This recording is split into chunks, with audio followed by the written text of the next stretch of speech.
Terima kasih Anda masih bersama kami di Kompas Petang. Saya Cynthia Rompas. Saudara, sidang kode etik profesi Polri KKEP menjatuhkan sejumlah sanksi pemecatan dari Polri atau pemberhentian tidak dengan hormat dan juga demosi terhadap sejumlah polisi yang diperiksa terkait kasus dugaan pemerasan ex Kasat Reskrim Polres Jakarta Selatan AKBP Bintoro. AKBP Bintoro, mantan Kasat Reskrim Polres Jakarta Selatan dan 4 anggota lainnya terseret kasus dugaan pemerasan terhadap 2 orang tersangka pembunuhan. Atas kasus ini, 3 anggota Polri di PTDH atau pemberhentian tidak dengan hormat, yakni mantan Kasat Reskrim Polres Metro Jakarta Selatan AKBP Bintoro, mantan Kanit Resmob Satreskrim Polres Metro Jaksel AKP Ahmad Zakaria, serta mantan Kanit PPA Satreskrim Polres Metro Jakarta Selatan AKP Mariana. Sementara mantan Kasat Reskrim Polres Metro Jaksel AKBP Gogo Galesung serta mantan Kasubnit Resmob Satreskrim Polres Metro Jaksel Ibda Novian Dimas mendapatkan sanksi demosi 8 tahun. Ada 5 terduga pelanggar. Yang pertama, Saudara B telah menerima keputusan PTDH. Ya, pemberhentian tidak dengan hormat. Yang pertama. Yang kedua, Saudara Z itu juga menerima keputusan PTDH, pemberhentian tidak dengan hormat. Kemudian Saudari M itu menerima keputusan atau mendapatkan keputusan PTDH, pemberhentian tidak dengan hormat.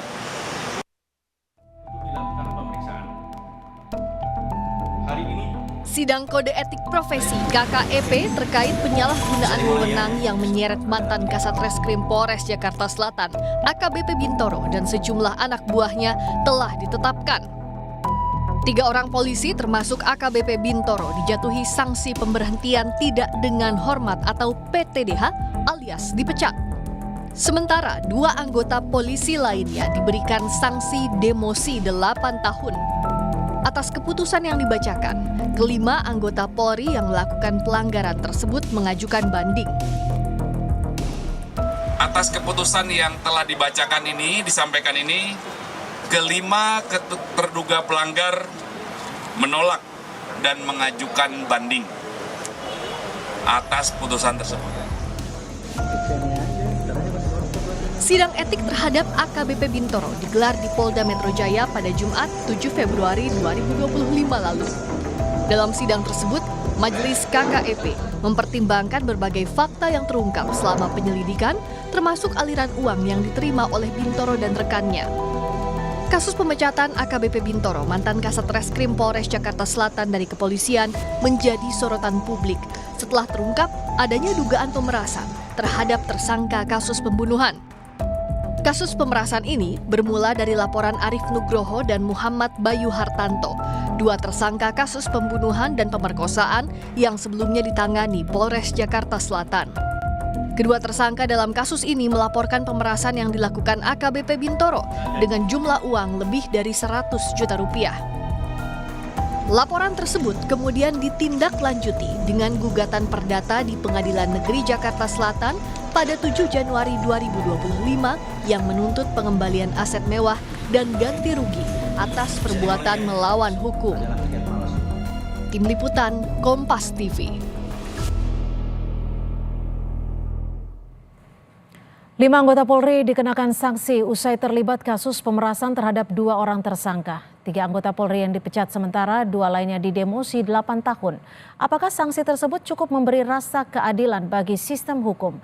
Kami akan membahasnya bersama Bambang Rukminto, pengamat kepolisian ISES, serta Yusuf Warsim, komisioner dari Kompolnas. Selamat petang Pak Yusuf, Pak Bambang, terima kasih sudah bergabung bersama kami di Kompas Petang. Selamat petang, Cynthia. Ya, saya ke Pak Yusuf terlebih dahulu. Pak Yusuf, ini sanksinya sudah dijatuhkan namun keberatan atau menolak dan mengajukan banding. Menurut Anda, sanksi ini sudah tepatkah dan sudah memberikan rasa keadilankah bagi masyarakat Indonesia? Pertama, yang dilakukan oleh Polda Metro Jaya sudah responsif, bergerak cepat, menindak 5 oknum tersebut yang kemudian disidangkan dalam Komisi Kode Etik. Putusannya sudah kita dengarkan, pembacaannya 3 PTDH, 2 demosi. Sebenarnya normatif sesuai dengan Perpol nomor 7 tahun 2022, perbuatan mereka ini sebenarnya perbuatan berat. Semuanya berat. Hanya 3 yang di PTDH, 2 demosi. Artinya ya sudah proporsional sesuai dengan Perpol, bahwa jika itu pelanggaran berat tidak terbebas dari sanksi PTDH, termasuk sanksi demosinya itu juga demosi berat, Nah, ada penundaan kenaikan pangkat juga. Hanya kami lihat memang sanksi yang diberikan itu semuanya didasarkan fakta-fakta perbuatannya, termasuk mengapa yang demosi memang itu disesuaikan dengan fakta perbuatannya. Sekarang mereka banding itu tidak menghilangkan pelanggarannya. Banding itu apabila dikabulkan menurunkan sanksinya. Nah, oleh karenanya, karena fakta-faktanya ini terdapat unsur pidana, kita berharap dan mendorong menerapkan hukum yang sama ketika ada kasus lain di tempat lain, ketika itu ada unsur pidananya, diproses juga pidananya ini barangkali yang akan kita dorong. Hanya pada kali ini memang kita lihat Polda Metro Jaya masih mendahulukan proses kode etiknya. Namun kami akan terus mengawal, memastikan bahwa proses pidananya dapat dilakukan nantinya. Ya, kami tangkap ke Pak Bambang. Pak Bambang, ini proses banding ini nantinya akan mempengaruhi persepsi publik tidak terhadap transparansi dan juga akuntabilitas Polri. Khususnya seperti tadi yang disampaikan akan didorong ke sisi pidananya karena ini adalah berkaitan dengan pemerasan. Kalau terkait dengan banding yang terjadi di sidang KKEP, tentu masyarakat berharap banyak.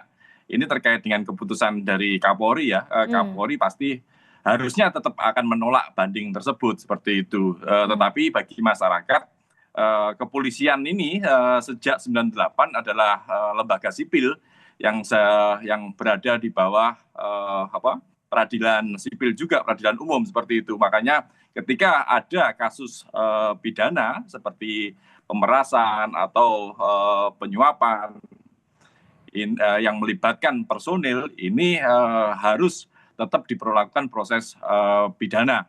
Ini yang seharusnya tetap dilakukan oleh kepolisian. Tetapi sampai saat ini kan itu belum dilakukan oleh kepolisian dengan dalih menunggu proses sidang etik. Padahal kalau kita melihat beberapa kasus sebelumnya, sidang etik maupun pidana ini bisa simultan, bisa beriringan seperti itu. Karena akan menjadi rancu bila kemudian sidang pidana itu tidak ditemukan, terus kemudian sudah terlanjur dipecat, misalnya seperti itu. Atau sebaliknya sudah terlanjur diberikan sanksi demosi, tapi pidananya ternyata berat seperti itu. Makanya akan menjadi rancu. Makanya sidang pidana itu harus segera dilakukan untuk memberikan rasa keadilan bagi masyarakat. Tanpa ada proses pidana di peradilan umum, kepolisian ini akan seolah-olah memiliki kebal hukum, tidak diproses pidana, berbeda dengan masyarakat sipil biasa seperti itu. Kalau dari Kompolnas sendiri Pak Yusuf, ada tidak upaya yang khusus dilakukan untuk menelusuri kemungkinan adanya kelalaian pengawasan atau keterlibatan pihak lain dalam institusi Polri? Karena kalau kita tahu kasus pemerasan ini kan yang belakangan ini bukan yang pertama kali terjadi. Ya, kalau dalam kasus 5 oknum ini kan melibatkan unsur non-oknum Polri. Dikatakan kan kuasa hukum itu kan APH juga, aparat penegak hukum lain. Maka ini PR kita bersama,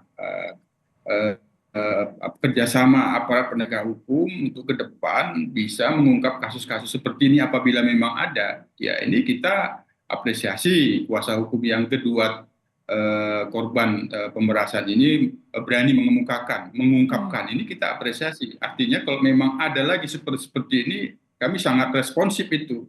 Itu yang pertama. Yang kedua tentu ini terkait dengan pengawasan. pengawasan ini sangat penting ke depan, pengawasan pimpinan, pengawasan penyidikan khususnya, dan kami juga pengawasan Kompolnas. Setidaknya kita berharap kepada masyarakat untuk sama-sama mengawasi ketika membuat laporan polisi, sampaikan saja ke Kompolnas agar sama-sama kita awasi prosesnya. Apalagi kelompok-kelompok rentan yang itu menjadi korban dugaan tindak pidana, itu sangat penting untuk kita kawasi. Kami sendiri dalam hal ini memprioritaskan pengawasan pelayanan penegakan hukum terhadap kelompok rentan, korban anak, korban perempuan, sehingga kita berharap apabila ada laporan-laporan polisi disampaikan masyarakat, kami menunggu bisa disampaikan juga ke Kompolnas, akan kami awasi dan kami atensi prosesnya. Itu nantinya. Pak Bambang, hal yang demikian bisa terjadi lagi. Ya, Pak Bambang, kita tahu bahwa Presiden Prabowo Subianto beberapa waktu lalu sempat menyebutkan ciri khas negara gagal adalah tentara dan polisi yang gagal. Bisa dikatakan secara luas bahwa apa yang terjadi saat ini di Polri dengan melakukan pemerasan terhadap tersangka pembunuhan ini adalah bagian dari kegagalan Polri? Ya, kewenangan kepolisian yang diberikan negara itu adalah melindungi, mengayomi, dan melayani masyarakat sekaligus sebagai penegak hukum. Artinya ini adalah kewenangan amanah yang sangat besar bagi kepolisian. Dalam penegakan hukum ini sesuai dengan kesepakatan bernegara kita, tentu semuanya harus tunduk di bawah hukum. Ketika kepolisian sebagai aparat penegak hukum gagal melindungi, mengayomi masyarakat, bahkan mencederai rasa keadilan masyarakat, inilah indikasi bahwa negara salah yang seperti disampaikan oleh Presiden ada negara gagal. Artinya negara sudah tidak mampu melindungi dan mengayomi masyarakat. Makanya dalam kasus pemerasan ini equality before the law itu harus tetap dijunjung tinggi dengan melakukan proses pada semua orang yang terlibat dalam tindak pidana, tidak terkecuali oleh anggota kepolisian. Makanya proses pidana tadi seperti disampaikan Pak Yusuf, ini harus didorong. Kepolisian jangan ragu-ragu untuk melakukan proses pidana bagi personilnya. Bila tidak, ini lagi-lagi akan menjadi salah satu ciri negara gagal dan akan semakin menurunkan kepercayaan masyarakat kepada kepolisian seperti itu. Pak Yusuf, singkat saja, apa langkah konkret yang akan dilakukan Kompolnas agar peristiwa serupa dan peristiwa-peristiwa negatif lainnya di institusi Polri tidak lagi terjadi, agar negara ini bisa menjadi negara yang baik, bukan negara gagal? Apa yang menjadi komitmen di dalam penegakan hukum oleh Polri itu, penegakan hukum yang beretika itu benar-benar dijunjung tinggi, dan bagaimana konsistensi pelaksanaannya itu memerlukan penguatan pengawasan melekat oleh pimpinan, pengawasan penyidikan, dan juga kami akan terus mengoptimalkan pengawasan Kompolnas terhadap proses penanganan laporan polisi, penyelidikan dan penyidikan itu terus yang akan kita optimalkan. Oke, kita akan nantikan kinerja dari Kompolnas. Terima kasih Pak Yusuf Warsim, Komisioner dari Kompolnas, dan juga Pak Bambang Rukminto, pengamat kepolisian ISES, sudah berbagi perspektif di Kompas Petang hari ini. Terima kasih.